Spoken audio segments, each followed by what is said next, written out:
kulanti wacan daawadayaal halkaad naga daawanaysaan waa channelkeena Runmal Media alaaba halkan waxaan idinkugu soo gudbinaa wararkii u dambeeyay dhacdooyinka caalamka gaar ahaan kuwooda ugu waaweyn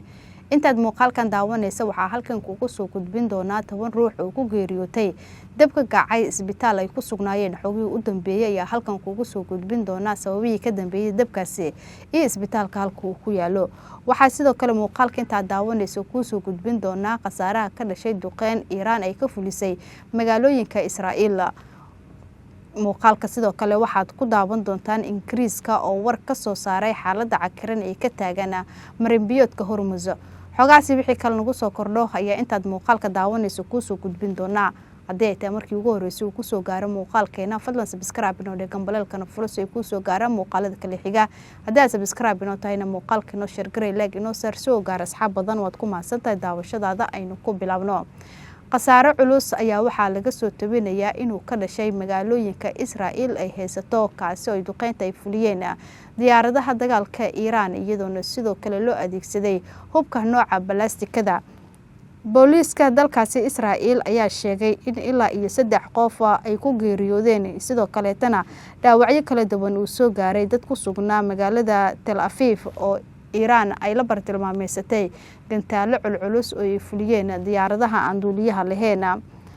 isweydaarsiga weerarada gantaalada labada dhinac ayaa socda tan iyo markii uu bilowday dagaalka u dhaxeeya Israa'iil Mareykanka iyo sidoo kale Iiraan iyadoona dagaalkan uu galay maalinkiisii 17aad xiisadoona ay noqotay mid si balaaratay oo saameyn culus ka dhaxdhalatay waxaana sidoo kale xilligan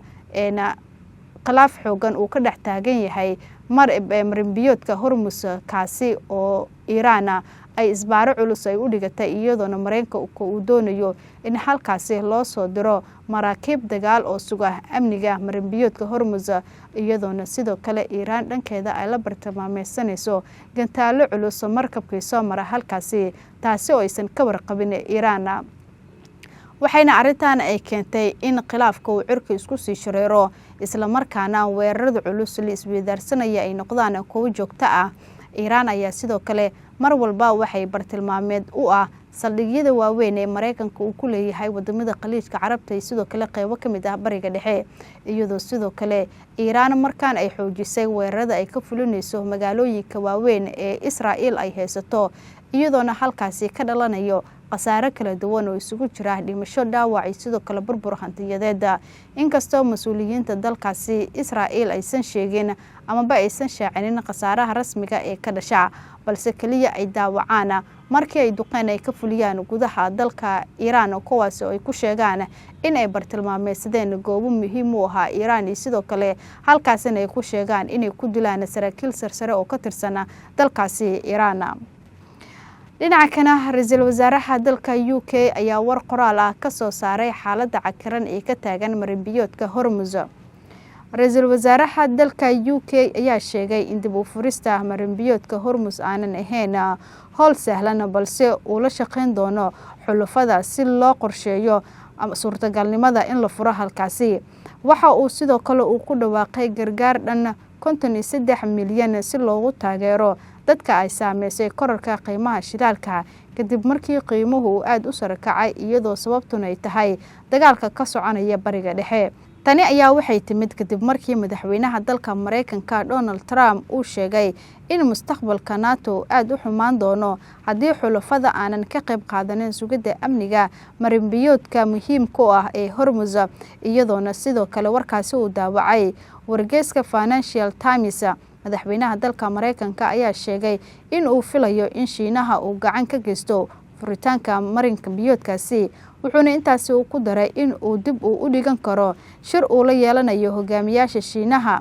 iyadoona horey wadamo kala duwan ay uga hor yimaadeen madaxweynaha dalka Mareykanka Donald Trump inay ka qayb qaataan dagaalka ka soconaya bariga dhexe u dhaxeeya Israa'iil Mareykanka iyo sidoo kale Iiraan dhinaca kalena wasiirka arrimaha dibadda ee Iiraan ayaa beeniyay war uu faafiyey madaxweynaha dalka Mareykanka Donald Trump taasoo la xiriirta in Iiraan ay codsatay xabad joojin. wasiirka ayaa sheegay in Iiraan aysan haba yaraatee raadinin xabad joojin ama wada hadal ay la gasho Israa'iil sidoo kale Mareykanka, taasi bedelkeeda Israa'iil ay ku mashquulsan yihiin dagaalka inay sii xoojiyaan oo ay ku qaadaan Israa'iil sidoo kale Mareykanka. waxa uuna sheegay in ujeedkooda ugu weyn uu yahay inay cagta ay mariyaan saldhigyada military ee Israa'iil sidoo kale Mareykanka, waxaana uu sheegay in ay doonayaan inay u argudaan hogaamiyihii ugu sareeyay ee dalkaasi Iiraan Ayatollah Ali Khamenei iyo sidoo kale hogaamiyaashii kale ka tirsanaa dalkaasi Israa'iil ee ku geeriyooday Iiraan ee ku geeriyooday duqeymihii Israa'iil iyo Mareykanka ay sida wada jirka 28 bishii Febraayo ay ugu fuliyeen gudaha dalkaasi Iiraan. waxa uu wasiirku sheegay in Iiraan aysan codsanin wax heshiis ama xabad joojin ama wada hadal oo ay la galayaan Mareykanka, sababtana waxa uu ku sheegay inay ku mashquulsan yihiin dagaalka ay kula jiraan Israa'iil. Mareykanka ayaa horey u sheegay in Tehran ay doonayso heshiis iyadoona u muuqata inaysan xilligan diyaar ay u ahayn Tehran inay wada hadal iyo heshiis bala gasho Mareykanka iyo sidoo kale Israa'iil. wixii xoogay ku soo kordhay ee la xiriira macluumaadkaas muuqaaladeena xiga ay idinkugu soo gudbin doona markana faahfaahin kala duwan ayaa waxay ka soo baxayaan dab sababay khasaare isugu jira dhimasho dhaawac oo ka kacay isbitaal ku yaala dalka Hindiya. inta la xaqiijiyay waxa ku geeriyootay 10 ruux iyadoo intaasi ka badanna dhaawacyo kala duwan uu soo gaaray. dadka dhaawacma ayaa loo qaaday isbitaalada ku yaala dalkaasi Hindiya iyadoona dhaawacyadooda isugu jiraan kuwa culus iyo sidoo kale kuwa aad u fudud.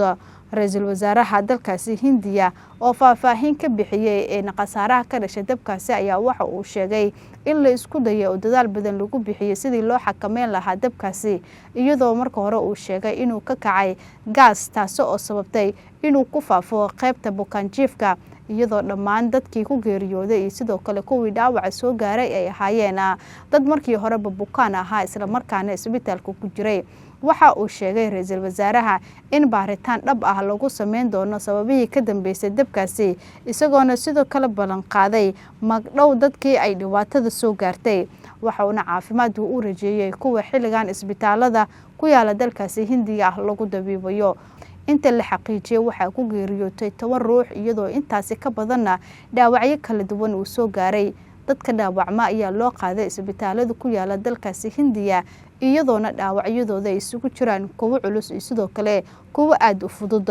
ra'iisul wasaaraha dalkaasi Hindiya oo faahfaahin ka bixiyay ee khasaaraha ka dhashay dabkaasi ayaa waxa uu sheegay in la isku dayo oo dadaal badan lagu bixiyay sidii loo xakameyn lahaa dabkaasi. wixii xogo iyo macluumaad ee ku soo kordhay ee ku aadan qodobkaasina muuqaaladeena xiga ay idinkugu soo gudbin doonaa. haddii ay tahay markii ugu horeysay uu ku soo gaaro muuqaalkeena fadlan subscribe inoo dhig gambaleelkana furas ay ku soo gaaraan muuqaalada kale xiga. haddii subscribe inoo ahaydna muuqaalka inoo share garay like inoo saar soo gaar asxaab badan aragtidaada inoogu reebo inuu muhiim qaybta faalada oo ku maasantahay daawashadaada.